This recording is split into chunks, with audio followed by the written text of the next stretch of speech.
Senhor Deus, nosso Pai, Jesus, o divino amigo, aos nossos mentores, aos mentores do movimento espírita de todo o mundo, de todo o Brasil, de todo o planeta Terra, a nossa eterna gratidão por termos conhecido a doutrina dos Espíritos, por estarmos podendo estudar um pouco mais, por estarmos juntos, porque essa união nos fortalece, amplia os nossos horizontes, fortalece os nossos sentimentos.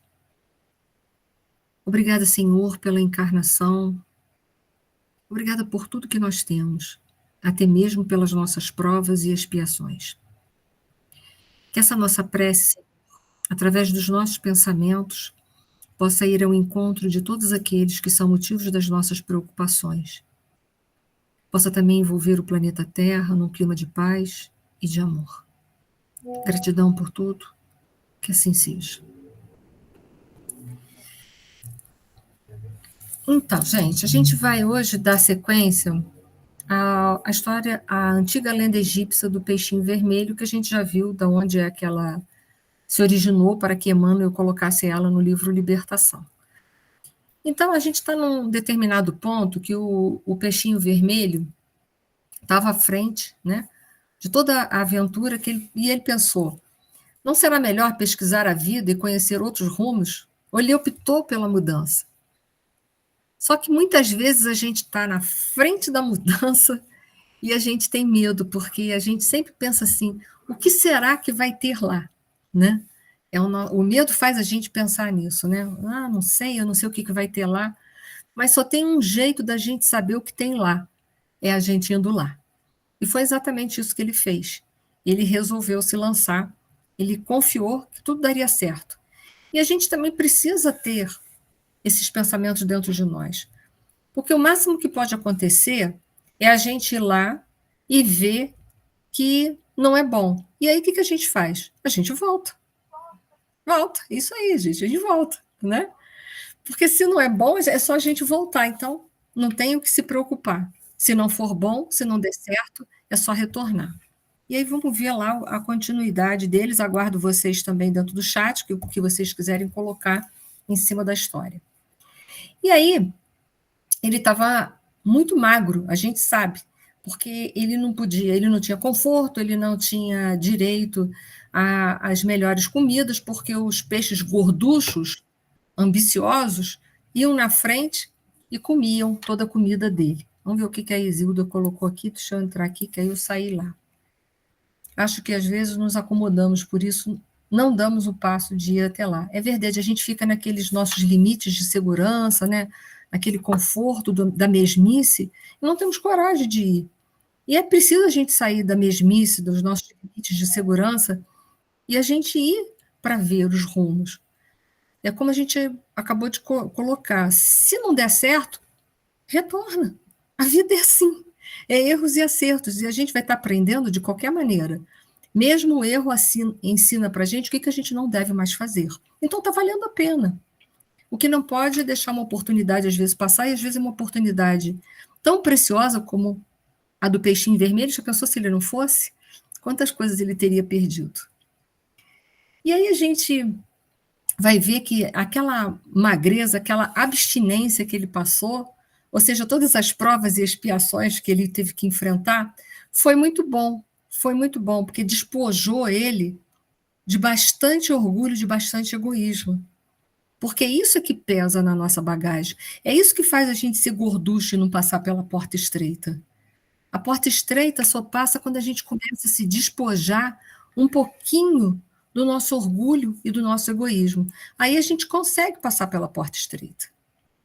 A Rosana está colocando assim, o novo assusta e temos dificuldade de pensar de forma mais clara e a possibilidade de ter que retroceder fere o orgulho. É verdade, às vezes a gente tem a vergonha de voltar e dizer que teve que dar o braço a torcer que estava errado. Mas olha só, é uma lição boa, porque vai tornar o nosso orgulho mais frágil, mais fragilizado, mais fácil de ser trabalhado. Porque se a gente errar e a gente tiver a coragem de enfrentar e de dizer que errou, de assumir esse erro perante nós mesmos e perante as pessoas, a gente vai estar se despojando um pouco do orgulho, um pouco do nosso egoísmo. E não é isso que a gente precisa fazer? Porque, em essência, todos nós somos filhos do amor.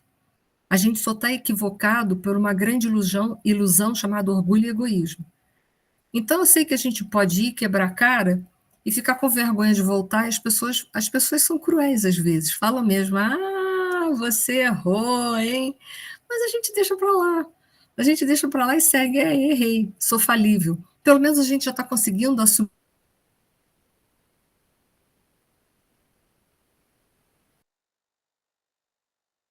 A gente tem essa lucidez para poder trabalhar com isso dentro de nós. E aí o peixinho vermelho, que foi se despojando, sem medo de errar, né? Ele foi se despojando um pouco do orgulho e egoísmo dele, ele pôde passar por aquelas frestinhas, né? E aí, ele, pronunciando votos renovadores, avançou otimista pelo rego d'água, encantado com as novas paisagens ricas de flores e sol que o defrontavam, e seguiu, embriagado de esperanças. Então, imagina se ele não tivesse passado por. Se ele não tivesse tido a coragem, né, de passar por aquela fresta, se ele não tivesse tido coragem de enfrentar todo o orgulho e egoísmo dele, ele não teria alcançado essa paisagem maravilhosa, essas benesses maravilhosas que ele alcançou. Então, valeu a pena. Como eu disse, no máximo podia ter dado errado, no máximo, mas não foi isso que aconteceu com ele. Ele é uma lição de vida, né?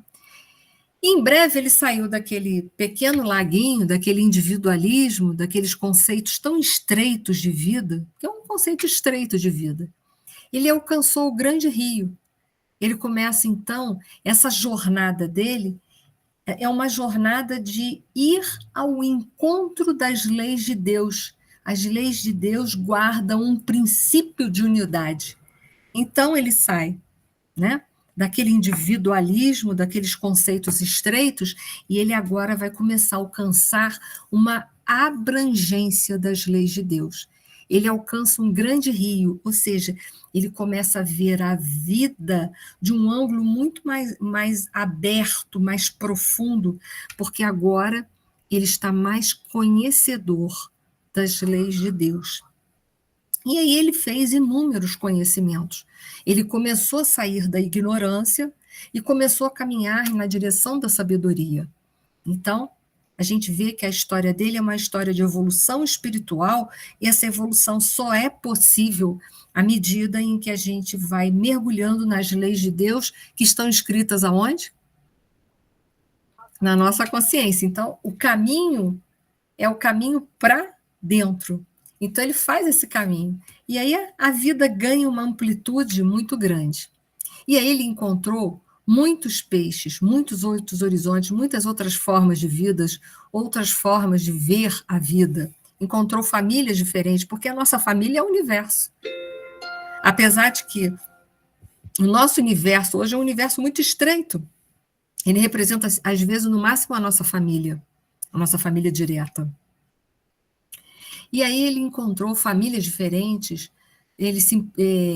que com ele simpatizaram, instruindo quanto aos percalços da marcha e descortinando-lhe mais fácil o roteiro.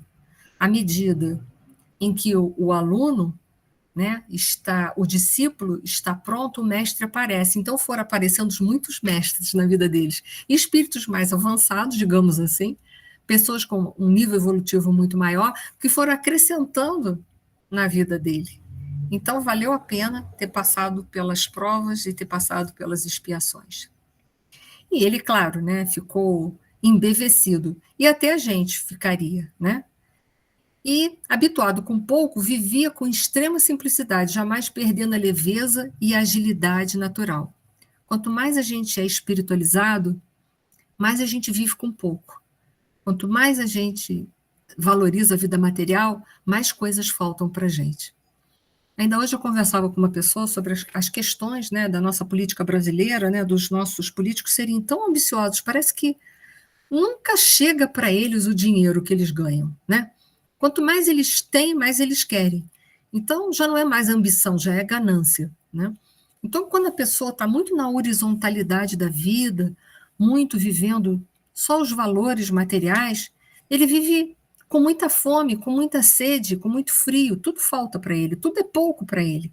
Porque quando a gente satisfaz, ou só encontra satisfação dos nossos da nossa vida na vida material, a gente está sempre com fome, porque tudo aqui é temporário.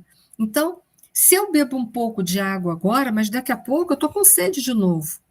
Porque a vida material é assim. É impermanente, não é permanente. Mas quanto mais eu me espiritualizo, mais eu vou bebendo das fontes da permanência, mais eu vou me saciando. Então as coisas de fora passam a ter um peso tão pequeno que a gente vive com pouco e é feliz. Mas quanto mais materialista a gente é, mais a gente precisa ter para ser feliz. Mas quanto mais espiritualizado a gente é, mais a gente é, né? O ser é desenvolvido e menos a gente precisa ter para ser feliz. E foi o caso desse peixinho, ele dá uma lição para a gente. E aí, ele que saiu de um laguinho, ele que caminhou pelos grandes rios, agora ele atinge aonde? O oceano, o princípio de unidade, as leis de Deus. Vamos ver o que a Isilda fala para a gente. Quando nos espiritualizamos, eu entendi, vamos perdendo a ilusão da matéria. É verdade, né? Porque a matéria aqui é uma ilusão. Tudo aqui é passageiro. Nada aqui vai ficar para sempre. Esse corpo fica, a casa que a gente construiu fica, os bens que a gente agregou ficam, tudo vai ficar. O que a gente vai levar para lá? Por isso que no Evangelho, segundo o Espiritismo, capítulo 16, que trabalha não se pode servir a Deus e a mamão, que vai trabalhar com o transitório e o permanente, né? Ele vai falar justamente o que é nosso verdadeiro. Tudo aquilo que eu posso levar para a pátria espiritual. Aquilo que eu não posso levar não é nosso, não é meu. Eu fui apenas depositário. Eu desfrutei tão somente. Mas eu não vou poder levar, então não é meu. Então, a gente vai vendo que à medida em que a gente se espiritualiza, né, a gente vai se despojando dessa ilusão que a matéria é uma grande ilusão. E aí esse peixinho atinge o oceano. O oceano é o princípio de unidade, estar em ressonância com o Pai. A gente sabe que nosso Senhor Jesus Cristo, o espírito mais evoluído que aqui esteve, porque ele não só era um espírito puro, mas ele era um espírito crístico, eram desdobramentos dos espíritos puros. A gente sabe que esses espíritos, eles estão em comunhão perfeita com Deus. Então, não é mais só o Pai que está comigo, eu estou também com o Pai.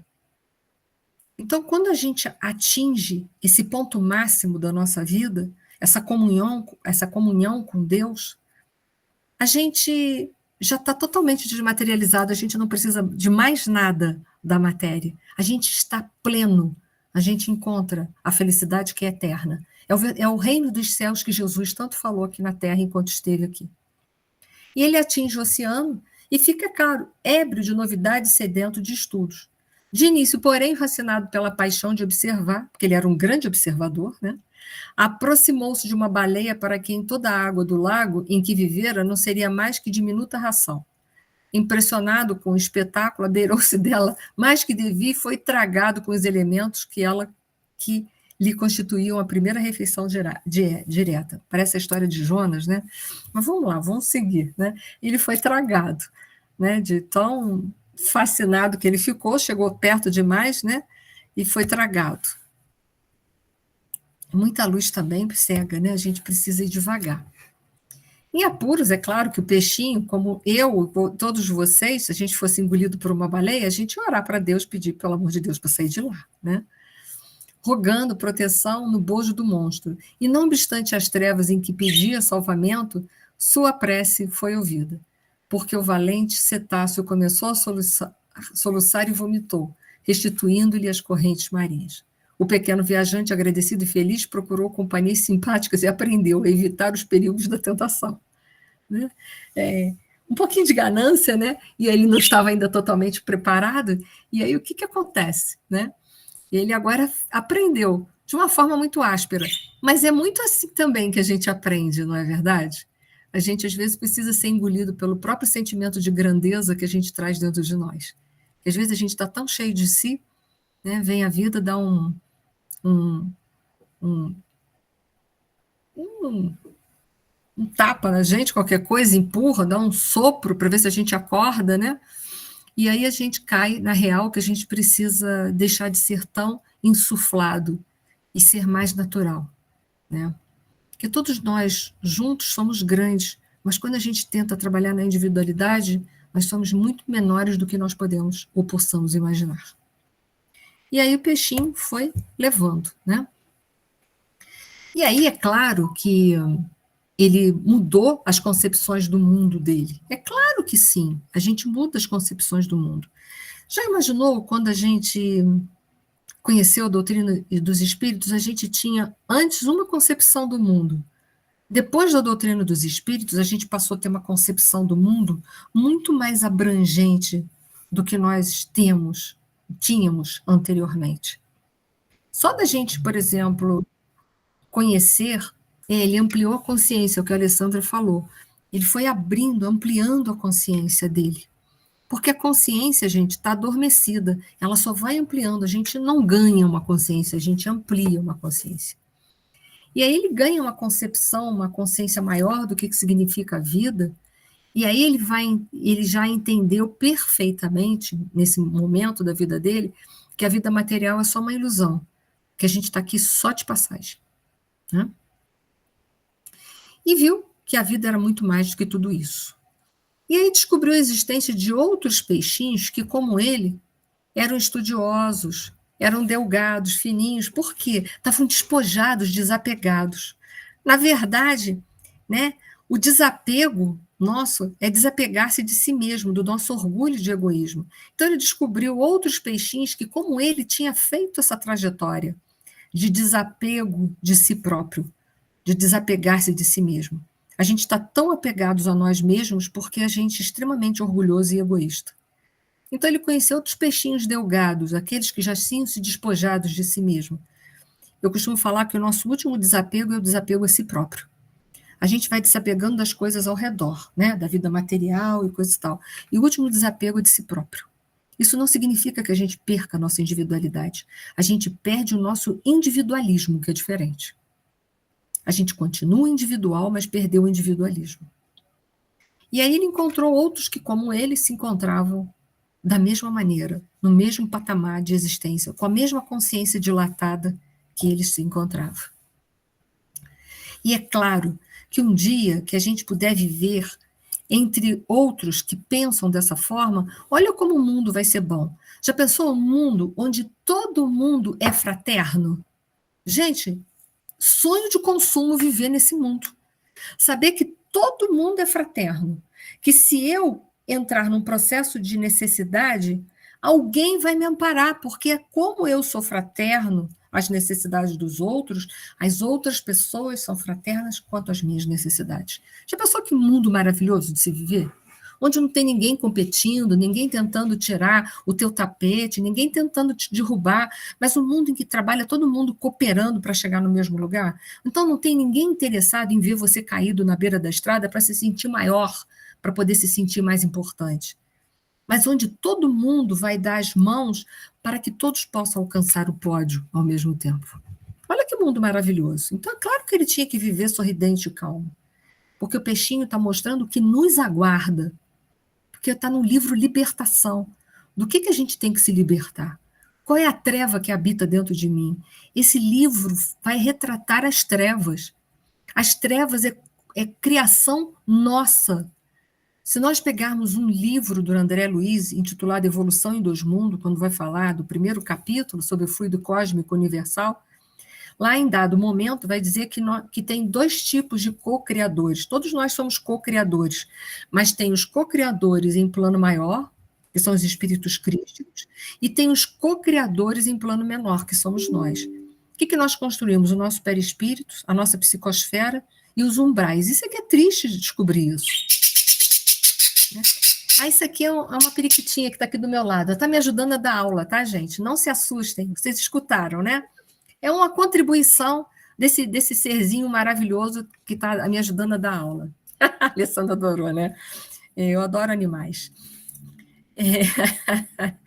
Quando ela estiver melhor, eu mostro para vocês. Eu adquiri uma periquitinha, mas ela está muito doente para eu mostrar para vocês agora. Assim que ela ficar melhor, eu prometo mostrar ela na telinha para vocês. Não, Edith, é uma outra que eu resgatei, é uma outra. Mas ela vai ficar bonita que nem a anterior. Então, gente, até me perdi onde que eu estava. Vocês têm que agora me ajudar, me resgatar. Volta aí, onde que eu parei, gente? Estamos falando de evolução em dois mundos. Evolução em dois mundos. Nós somos, obrigada, Alessandra, nós somos co-criadores em plano menor. Então, nós criamos as trevas. Então, as trevas que existem, porque a gente sabe que tem as trevas, um umbral grosso, um umbral médio, um umbral fino. A primeira obra do André Luiz, Nosso Lar, retratou o umbral fino. Os mensageiros, o umbral médio. Obreiros da vida eterna, umbral grosso. E as trevas é esse livro, Libertação, que vai retratar. Cada vez que a gente se afasta tremendamente das leis de Deus, porque elas não podem ser infringidas, não sei se vocês sabem disso, mas é impossível eu infringir as leis de Deus. Porque se eu pudesse infringir as leis de Deus, eu não sei se vocês já pararam para pensar nisso. Eu seria Deus. O que eu posso fazer é me afastar, né?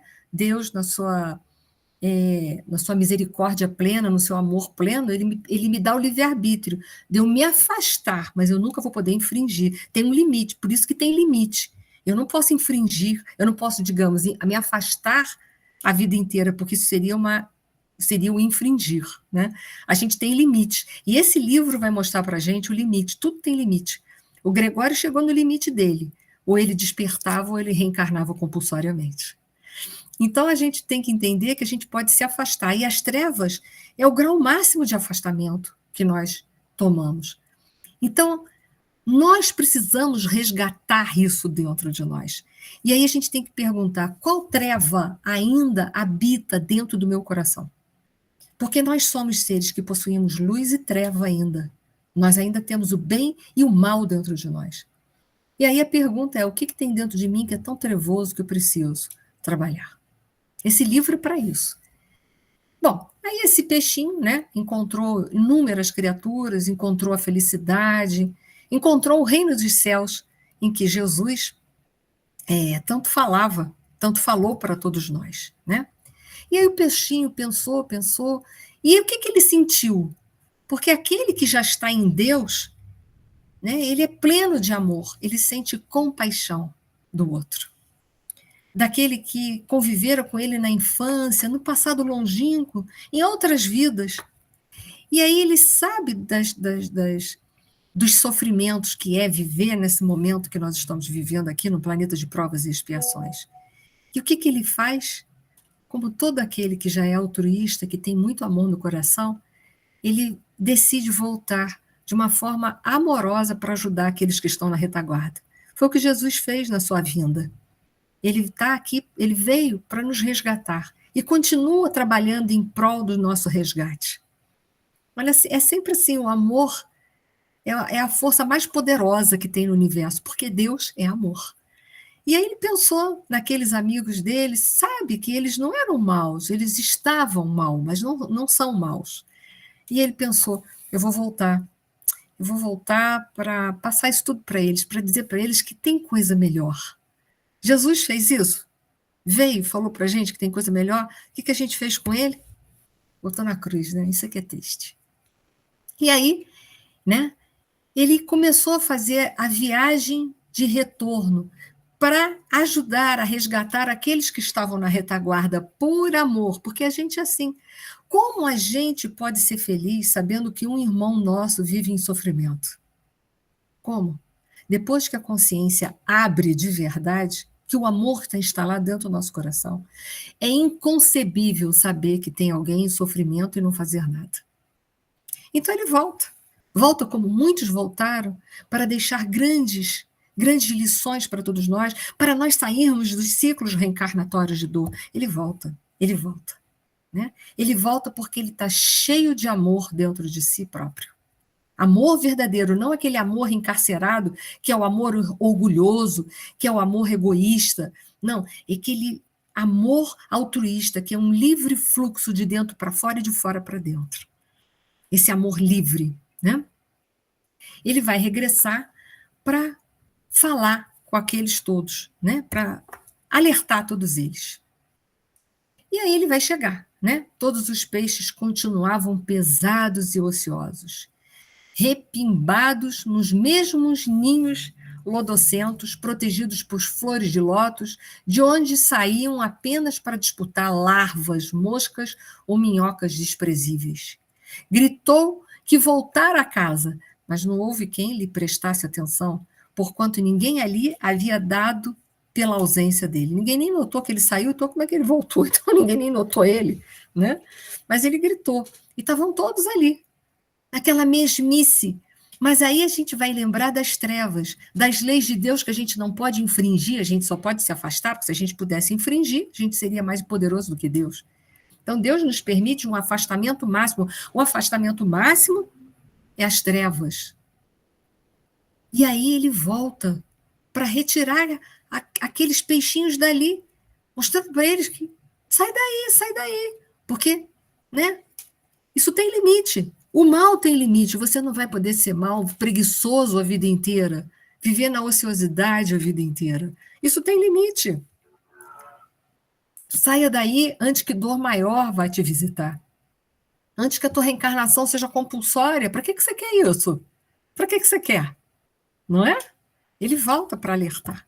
Mas a gente é assim, a gente ouve quando quer. Ridicularizado, procurou então o rei de Guelras, enorme, comunicou-lhe a reveladora aventura. O soberano daquele laguinho, algo entorpecido pela mania de grandeza, reuniu o povo e permitiu que o mensageiro se explicasse. Mas reuniu, gente, por orgulho, para poder, com certeza, pisotear nele. Né? Não reuniu dizendo, ele trouxe uma nova virtude, agora vocês vão seguir ele. Imagina, o gorduchão, o rei, que mandava em todos aqueles, ele queria ser soberano total. É assim a criatura orgulhosa. Né? Eu nem sei se tem mais alguma coisa no chat que eu não tenha lido. Deixa eu ver aqui. Deixa eu dar uma volta aqui pelo chat, que eu vou passando os slides. Isso, não, ainda não. Vocês hoje estão silenciosos, hein? E aí, vamos lá. O benfeitor desprezado, o peixinho vermelho desprezado, valendo-se do ensejo, esclareceu com ênfase que havia outro mundo líquido, glorioso e sem fim. Aquele poço era uma insignificância que podia desaparecer de um momento para outro. Além do escoadouro próximo, desdobravam-se outra vida e outra experiência. Lá fora corriam regatos, ornados de flores, rios caudalosos, repletos de seres diferentes, e, por fim, o mar, onde a vida parece cada vez mais rica e mais surpreendente. Ele conta tudo que ele viu. Ele deixa esta mensagem para todos da humanidade. Né? Com um propósito sincero e firme, que as nossas consciências fossem abertas naquele instante. Foi o que Jesus também fez, para abrir as nossas consciências. Muitos, naquele contato com grandes seres como Jesus, ou de uma forma figurada como o peixinho vermelho, se sensibilizam e começam a abrir a sua consciência. Mas muitos, o que fazem?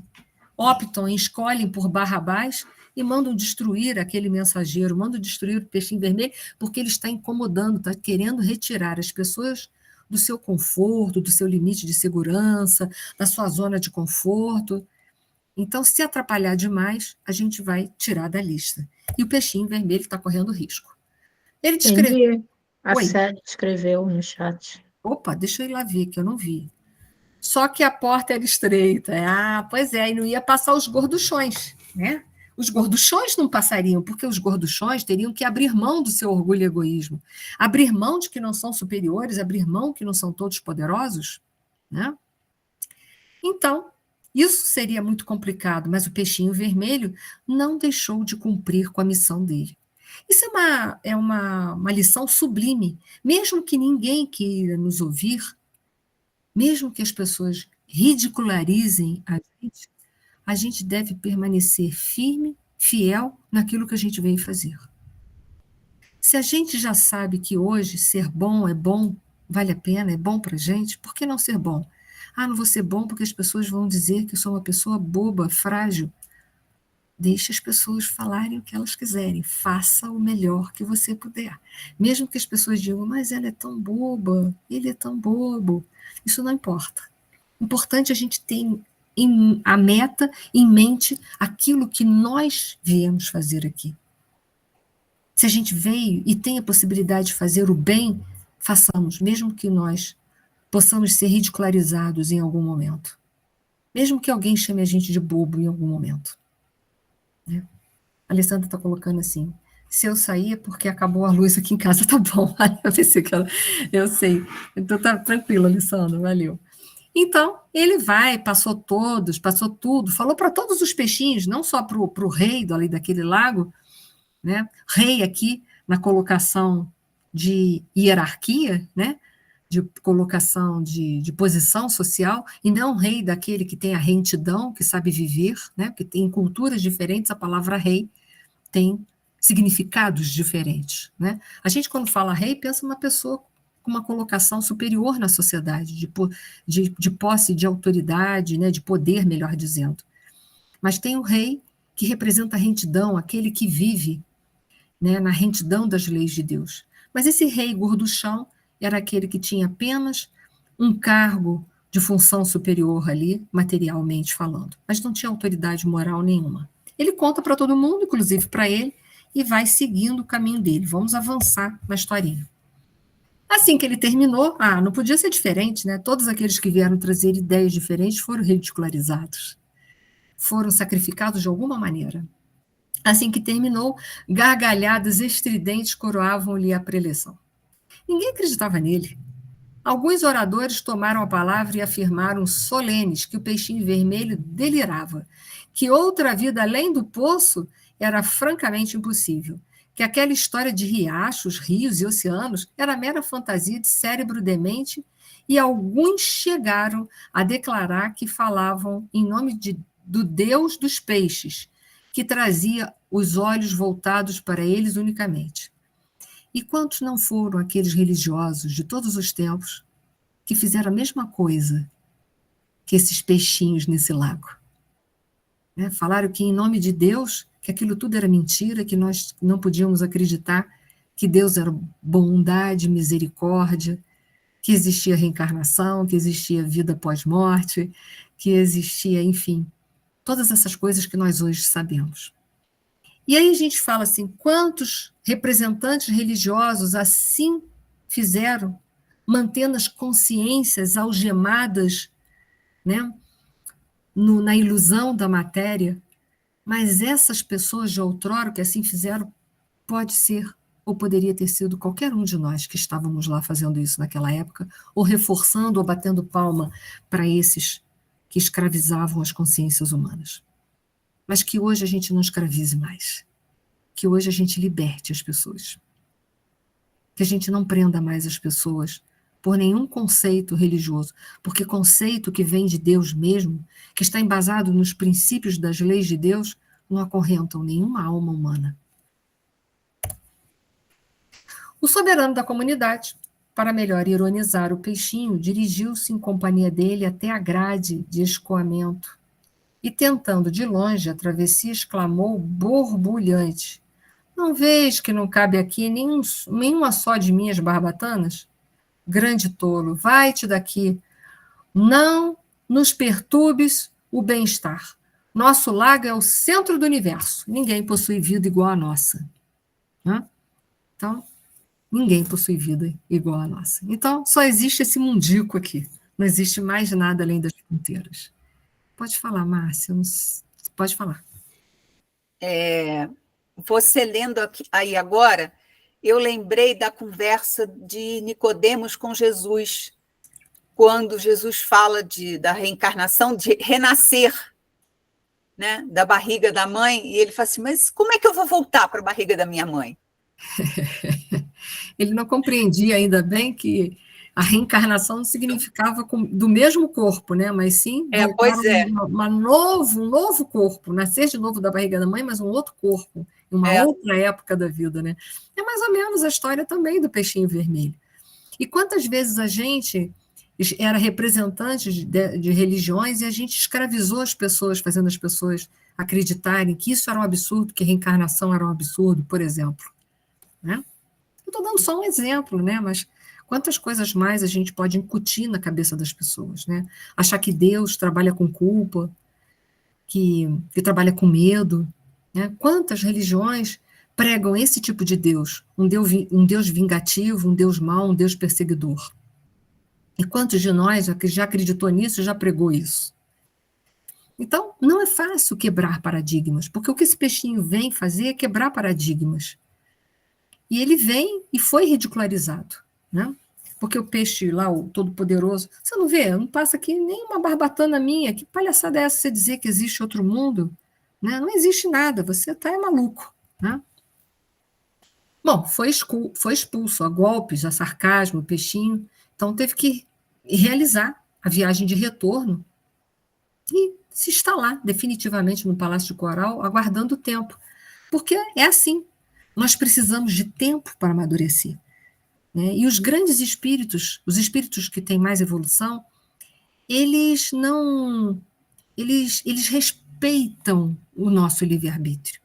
Eles nos ajudam, mas respeitam as nossas decisões, mesmo quando as nossas decisões estão assim como essa, completamente equivocado. Ele passou a mensagem, deixou a mensagem, mas respeita a decisão de cada um tomar essa direção quando quiser e se quiser. Né? Mas sabendo que mais dias, menos dias, nós que nos afastamos das leis de Deus vamos ter que nos aproximar dela novamente. Não é possível a vida inteira fazer o que quer. Né? E aí, a dor há de vir realizar a obra que não foi possível ao amor edificar por si só, como diz Emmanuel. As águas desceram de nível, e o poço onde viviam os peixes, pachorrentos e vaidosos, esvaziou-se, compelindo a comunidade inteira a perecer atolada na lama. Então, eles não aceitaram o convite do amor, porque o convite do peixinho era um convite do amor. Era um convite que eu tinha que abrir mão, eu tinha que renunciar a muitas coisas. Eu tinha que renunciar a muitas coisas. Mas seria, se fosse aceito, seria a salvação deles. Mas precisou que viesse muita dor para sensibilizar. E aí eu me lembrei da história que a Alessandra contou na última aula, da cachorrinha do posto, né? Do posto de gasolina, que deitava em cima de uma cama de pregos, né? Não foi isso, Alessandra? Aí as pessoas passavam e perguntavam, mas essa cachorrinha vai continuar aí deitada nessa cama de prego? Vai, quando doer muito, ela sai. Né? Então, quando doer muito, a gente sai. A gente vai mudar de vida. Mas não podia mudar antes de doer muito? Né? Olha a falta de sabedoria. E aí, vamos lá.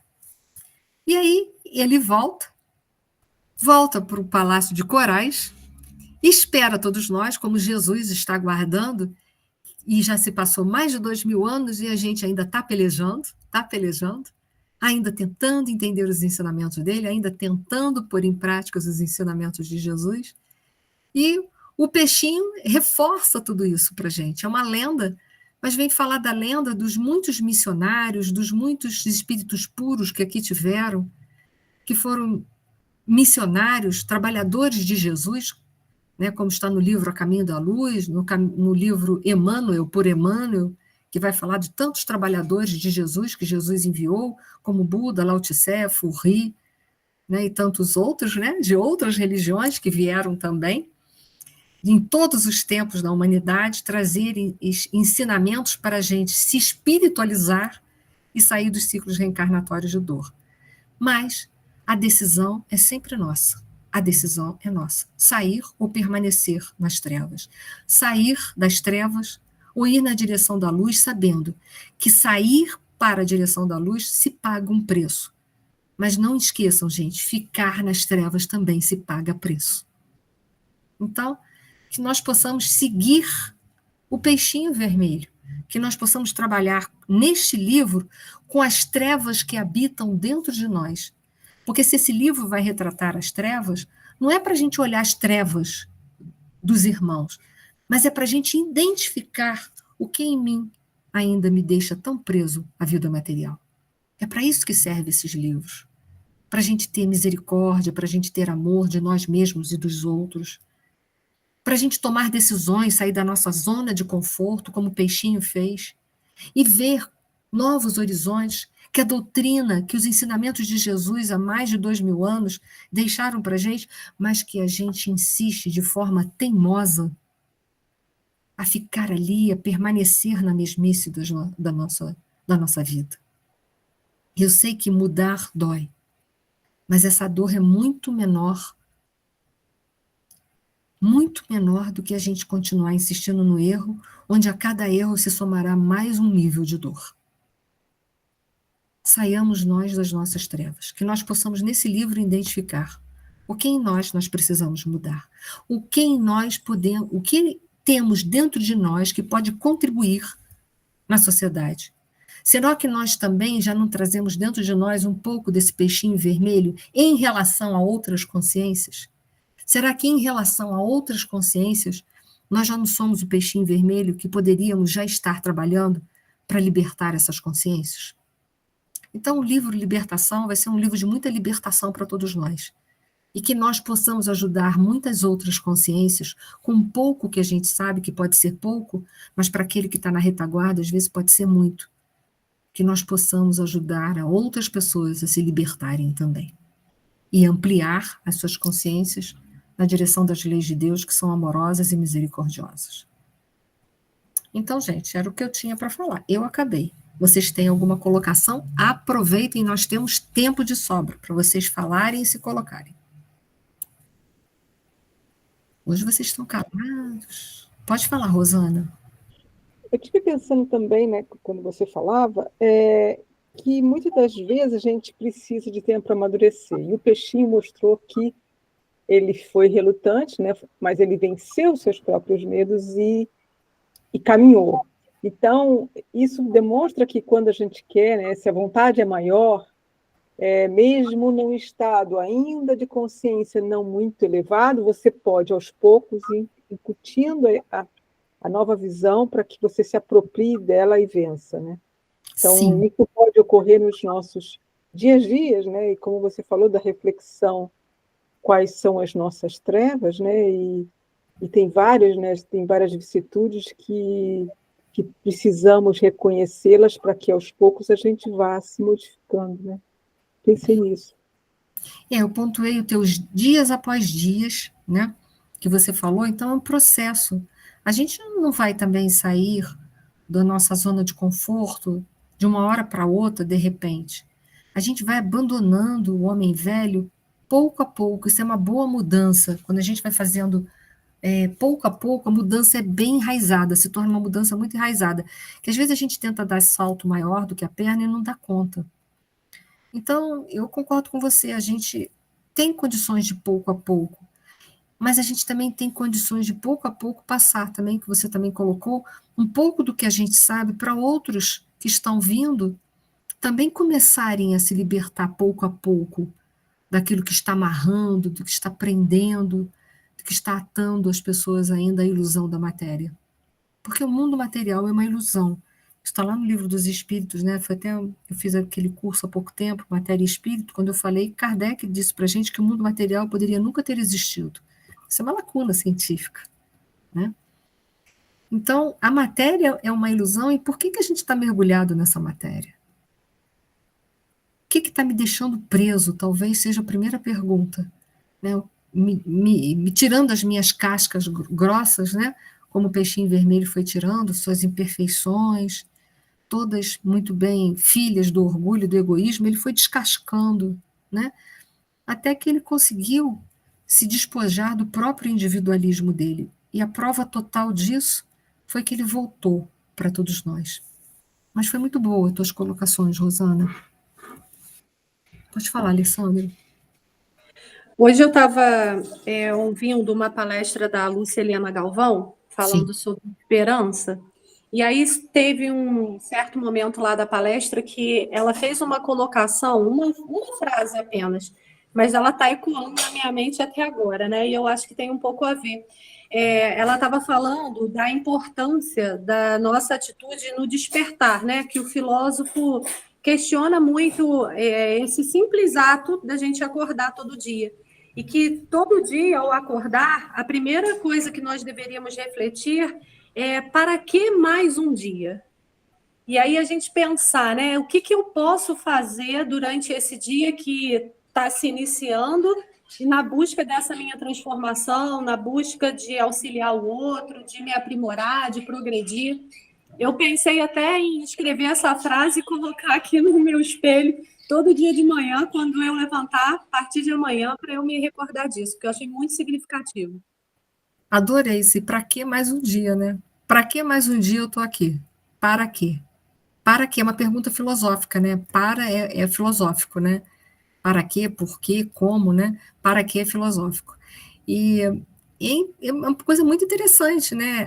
Eu gosto muito também da professora Luceliana Galvão, ela é maravilhosa, né? Ela não fala de religião, mas ela traz muita espiritualização para todos nós, né? E é muito interessante. Para quê? Amanhã, quando a gente acordar amanhã de manhã, vamos fazer que nem a Alessandra. Para que mais um dia? Para que mais um dia? Para que o dia possa ser muito bem vivido por nós e aproveitado.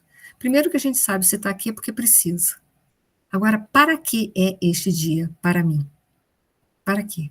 Eu vou pensar para que, de amanhã. repente, a gente possa fazer como o peixinho vermelho aí, né? Ir em busca de desbravar novos horizontes, ou até mesmo retornar e auxiliar aquele que está um passo atrás da gente, né? Também pode ser que esse dia, esse para quê, esse mais um dia, seja para a gente ajudar alguma alma querida, né? Nossa, que precisa muito da gente, ou que a gente deve muito a ela, não sei, né? Mas, enfim, para quê? Mas ajudar também com as nossas atitudes, né? Sim. Mais um dia de aprendizado, né? Sim, sim. Se a gente puder, todos os dias, sabe, Célia, eu concordo com você, esse dia nosso de aprendizado, se a gente puder multiplicar isso na sociedade, olha que coisa deliciosa, né? Multiplicar isso na sociedade, multiplicar o bem. A gente fala que o mal é contagiante, mas o bem também é. Tem um filme chamado, acho que é Corrente do Bem, né? Que fala a história de um menininho que vivia, né, acho que nos bairros pobres dos Estados Unidos, né? Ele faz toda uma diferença ali naquele bairro, né, do bem que ele fazia, né? Eu lembrei aqui também do O Cavaleiro da Armadura. O Cavaleiro Ele Preto da saía Armadura. todo dia para defender o mundo, para salvar as donzelas, né? Isso. Mas ele mesmo ficava cada vez mais trancado dentro da armadura dele, né? Porque ele estava querendo salvar só o outro, né? Ele esqueceu que ele tinha que se salvar primeiro, né? E se salvar primeiro era se desidentificar daquela armadura, que foi o que o peixinho fez, ele se desidentificou do lago, se desidentificou como peixe, né? E trabalhando essa desidentificação, esse desapego de si próprio, daquela ambiência, ele conseguiu levar para o mundo uma realidade maior. Mas é verdade, enquanto a gente está preso ao ego, a gente quer salvar os outros. Essa é a verdade. Quando a gente não está mais preso ao ego, a gente sabe que o importante é a gente fazer a diferença na sociedade. Porque só o outro pode salvar a si próprio. Mas ele pode olhar para você e encontrar um diferencial dentro da sociedade e despertar a consciência dele para ele se salvar. Mas, em verdade, a gente não salva ninguém. A gente pode ser só um referencial para despertar alguém. Alguém que olha, vê a gente fazer certas coisas e fala, opa, a vida tem mais do que eu penso. Só isso. Mas é ele que tem que ver. Eu não posso botar olhos nele, nem ouvidos nas outras pessoas. Por isso que é impossível salvar as pessoas. Isso é impossível. A gente veio aqui só para se salvar. Né? O que mais, gente? O papo tá bom. Estou gostando. Vamos lá. O que mais? Se não mais nada, a gente vai encerrar. Ok? Então, gente, eu vou encerrar com essa imagem, que eu gosto sempre de deixar uma imagem de Jesus para a gente refletir, né? Sobre a sua passagem aqui na Terra, sobre... Pode falar, Lorena. Até o microfone está fechado. Eu penso também que, com a dificuldade que ele tinha ali, aquela não aceitação dele naqueles primeiros amigos ali, ele foi à luta, porque a evolução também, o nosso progresso, ele vai devido aquilo que nós não estamos conseguindo. Então, na dificuldade, nós progredimos, né? Então, Muito ele bem seguiu em pontuado. frente, ele progrediu, e quando ele retornou com toda a amizade dele, aquele pessoal aqueles outros peixes lá muito orgulhosos, eles não quiseram saber dele, não quiseram aceitá-lo. E então, ele seguiu em frente o caminho dele, porque o livre-arbítrio daqueles que ali não queriam evoluir, ficaram ali parados, né? Então, ele também nos mostra o livre-arbítrio de cada um, né? Sim, ele respeita, né? Ele foi respeitoso. Dando uma lição de respeito para a gente, né, Lorena? É isso que eu penso. A gente não pode impor às pessoas fazerem o que a gente acha. É isso mesmo. Porque até porque a gente gosta de sofrer essa imposição. A gente detesta, né? Ele deixou a liberdade para os peixinhos. Mas teve uma coisa que eu adorei que você falou, quando você falou, o que faz a gente evoluir? Aquilo que está incomodando, aquilo que está nos incomodando, aquele ditado popular, a necessidade faz o sapo pular, né? Aquilo que está te incomodando te tira do lugar. Ele começou a ficar incomodado com aquela mesmice, com aquela vida, porque ele estava vivendo uma vida tão sofrida, passando tantas necessidades, que essas necessidades, esses sofrimentos, fez com que ele saísse dali, que aquilo estava incomodando ele. E aí ele saiu, mas ele se libertou de verdade. E a gente procurar, com a dor, transformar a dor na experiência. Foi o que esse peixinho fez, ele se engrandeceu com a dor. Ele transformou a dor numa benfeitora que proporcionou a ele evolução espiritual, que é para isso que a dor está ali, é um mecanismo para a gente evoluir quando a gente não aceita o convite do amor. Então, eu gostei de quando você falou desse aperto, né? Mas pode falar, eu estou te interrompendo, né? Não, imagina, que isso, as suas colocações são muito mais importantes do que a minha opinião aqui. Aqui não tem isso. Pois é, porque nós, afinal de contas, estamos aqui para evoluirmos, né? Para nós progredirmos. E então, nas dificuldades, a gente vai à luta e consegue alguma coisa melhor, né? Com certeza. As dificuldades fazem a gente buscar coisas melhores.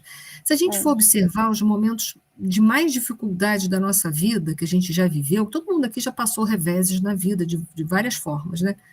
Foi o momento que a gente mais lutou e mais conseguiu crescer. É só a gente observar isso. Foram aqueles momentos de dor que fez com que a gente lutasse tanto e crescesse. Depois a gente olha para trás e fala assim, puxa, eu consegui vencer esse negócio, hein? Eu achei que ele ia me engolir, mas ele não me engoliu, não. Não é verdade? Né? É isso mesmo, Eli. Obrigada, amiga. É isso, obrigada a você. Vai, Ana. O Rossello Klingen, na palestra que ele fez lá em Juiz de Fora, no Congresso, ele falou uma coisa que ficou na minha cabeça. Ele disse que a melhor forma da gente demonstrar o amor àqueles que nos são próximos não é parar, não é estagnar junto com eles, é caminhar e, com isso, inspirá-los a nos acompanhar. E eu fiquei com isso na cabeça, né? Isso é difícil para chuchu, né? Porque ou a gente tenta mudar as pessoas a supapo, né? Que é o que eu faço. A gente se acomoda, fica junto com eles, ou a gente briga, vai embora, mas a gente prosseguir, seguindo o nosso caminho, ficando do lado das pessoas, é muito difícil. Isso é desafiador para mim. É desafiador, mas isso é verdade. É verdade. A minha tendência é trazer a pessoa na marra. A nossa tendência é essa. Eu vou te trazer para cá de qualquer maneira, custe o que custar, não é? Isso aí. Agora, quando a gente respeita e segue a nossa posição, vai em frente, sem olhar para trás, mas a gente tem que ter muita certeza, tem que ter muita força de vontade, viu? Porque senão a gente é engolido. Verdade. Ok, Loriana. Até porque, ele, às vezes, o que a gente pensa que é uma ajuda, a gente vai estar atrapalhando todo o planejamento reencarnatório, né? A gente vai privar de um ensinamento. E é um desafio muito grande. É um desafio muito grande, às vezes, você vê um afeto seu passando por uma dificuldade, você de fora consegue enxergar o caminho, mas você precisa respeitar o livre-arbítrio e deixar a pessoa fazer o movimento, né? Bater e a porta se abrirá. Isso, para mim, é um desafio gigantesco.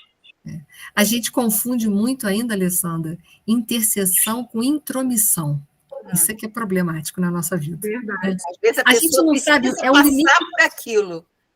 Mas a gente não quer, a gente vai lá e às vezes interfere, briga, né? Porque a gente ainda não sabe o limite sutil entre intercessão e intromissão. Às vezes a gente está sendo intrometido, a gente tinha que parar, espera, deixa a pessoa, depois a gente vê onde que a gente pode se colocar de novo. Pode falar, Ana Lúcia. E nesse caso dessa intromissão, a gente vai responder por isso? Enfim, como é que fica essa situação? A gente é julgado pela intenção e não pelo ato, né? Isso está no Livro dos Espíritos. Então a gente às vezes confunde muito, né?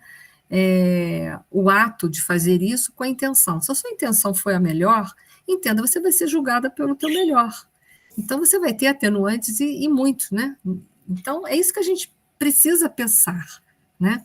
A gente é julgado pela intenção e não pelo ato em si. Então, se a sua intenção era ajudar, claro que você vai guardar proporções de responsabilidades ali, tá?